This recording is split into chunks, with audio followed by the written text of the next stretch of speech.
Soon after the defeats of 1927, Chen Tu-siew was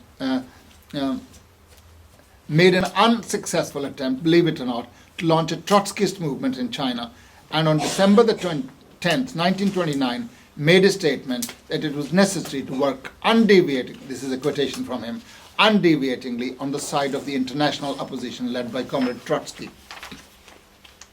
I think, Keith, am I right in saying eventually he died in the Soviet Union, Chen Tu-siew, or no? Didn't he go to Canada? Who was it? Wang Ming died in, yeah. As to the defeats of 27, which were due to the failure of the CPC under his leadership to carry out the policy advocated by the Comintern and Stalin, he attempted to whitewash his own opportunist role and blame Stalin for it with this following malicious slander. This is a quotation from Chen Tu-siew. That's Chen Tu-siew, whose understanding was not sufficiently clear, I think that was right, he was right on that, whose opinion was not sufficiently resolute, deeply marred in the atmosphere of opportunism, sincerely supported the opportunist policy of the Third International, which of course is not true. That he was opportunist, that he was weak-minded, not resolute, that his understanding was not clear, that is correct. He said he was marred in the atmosphere of opportunism, sincerely supported the opportunist policy of the Third International. I unconsciously became an instrument of the narrow Stalin faction. I did not have an opportunity to develop. I could not save the party. I could not save the revolution. That's what Chen Tu-siew said. End of the quotation. The malicious lies in the above statements are refuted not only by the subsequent victories achieved by the Chinese Revolution under the brilliant, correct, and Leninist leadership of Mao Zedong, but also by the following statement which the Executive Committee of the CPC issued on 7th of August 1927 by way of self-criticism. This is a statement of the Communist Party of China. Quotation. The Communist International has repeatedly instructed the CPC to fight for the improvement of material conditions of the working masses. At the same time, the Communist International points out that it's necessary to arm the workers speedily, boldly, and resolutely, especially those elements which are most class-conscious and best organized. But the leading organs of our party have developed a different course. They have simply hindered and minimized the class struggle and the revolutionary actions of the workers. Instead of spreading and promoting strike movements, the Central Committee, together with leaders of the KMT, decided on an arbitrary method of mediation and ruled that the final authority belonged to the government. Under the government of a coalition of classes, led at this stage by the bourgeoisie, this kind of policy actually served merely to protect the interests of the bourgeoisie and greatly obstructed the workers' movement.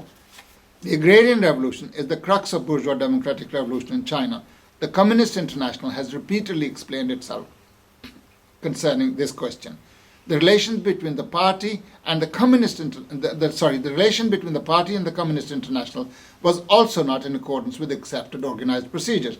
There has, and this is underlined, there has never been a case in the history of the Communist International where instructions and resolutions were actually rejected in such a critical situation. This was no longer merely a simple breach of discipline, but a criminal act against the Chinese and international communist movement. The Chinese Communist Party not only carried out an erroneous policy, a policy that brought the revolution to defeat, that voluntarily liquidated the revolution and capitulated to the enemy, but also would not admit its errors and obey the instructions of the Communist International. That's a document of great importance that comes from the Communist Party. Excuse me. Sorry. But the truth contained in the above statement of the CPC is further corroborated by the following extract borrowed from the pamphlet Stalin and the Chinese Revolution, written by Jen Bota, that I've already mentioned. Quotation.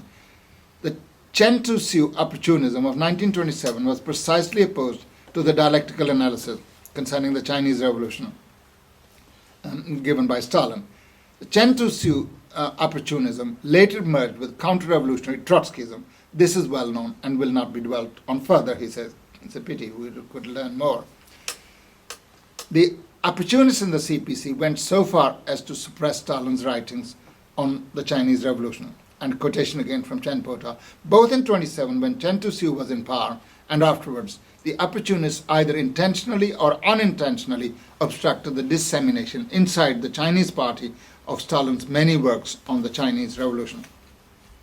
He goes on to say, it should be pointed out that in this connection, that during the 20-odd years since 1927, the errors of both right and left opportunism, which occurred within our party, were usually, in the first place, violations of the dialectical analysis by Stalin regarding the nature of the revolution by overlooking either the anti-imperialist or the anti-feudal character. So that is an authoritative statement by a very responsible person in the Communist Party of China who was very close to Mao Zedong. So far from being any differences between Stalin on the one hand and Mao Zedong on the other as to either the character of the Chinese Revolution or as to the tactics to be followed in the peculiar national conditions of China, and these differences simply did not exist. They are deliberately created by the enemies of the Chinese Revolution and of Stalin and of the Soviet Revolution and the Comintern. During the 10-year Civil War period, the left opportunists in China, forgetting that the anti-imperialist character of the Chinese Revolution, opposed the policy of forming an anti-imperialist united front. However, during the war of resistance to Japanese aggression, these left opportunists then transformed themselves into right opportunists, coming to hold views akin to those held by Chen Tu-Hsiu. They failed to realize the decisive significance of deepening the agrarian revolution.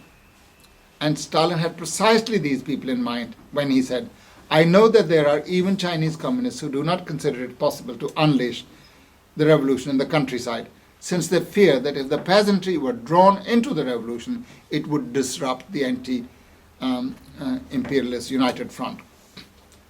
They forgot the Leninist teaching of Stalin that the anti-imperialist front in China will become stronger and more powerful the sooner and more solidly the Chinese peasantry is drawn into the revolution. They advocated giving up the leadership of the proletariat. They saw only the bourgeoisie and failed to see a future victory of the People's Democratic Revolution.